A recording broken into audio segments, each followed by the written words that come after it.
Ayan guys, lalagyan natin ng asin yung mata nila guys, kasi namamagana yung kanilang yung mata nila guys. Ayan, magkabila, parang nagkaroon na sila ng pabian coryza.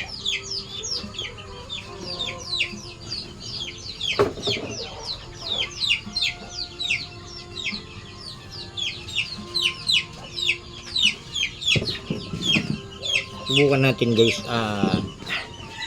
kung aprobado siya guys. Ang dami ko nang pinainom na gamot sa kanila guys.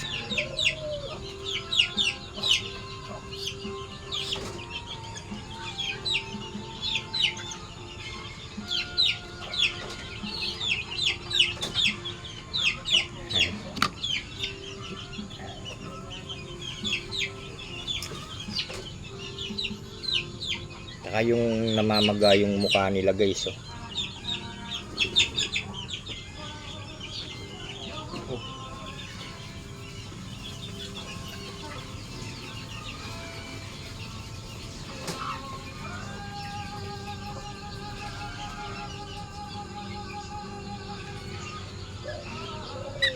Sayang kasi guys kapag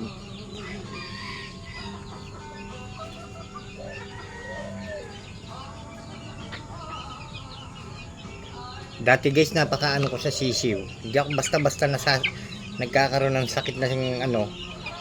Ngayon ko lang nadanasan to guys.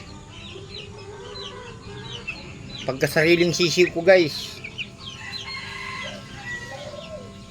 Tatry ko nga yung napanood ko guys, kung aprobado siya. Siya yung isa, may antibiotic pa ako, hindi na ako gumamit. Kasi gawa nung gumamit na ako ng Baxidil.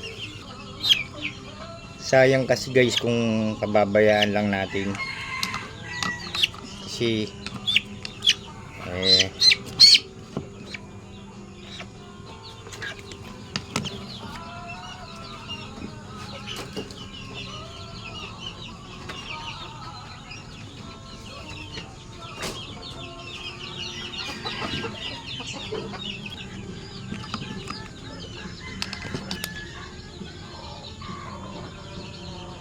pinapatak ko lang siya sa may mata niya guys.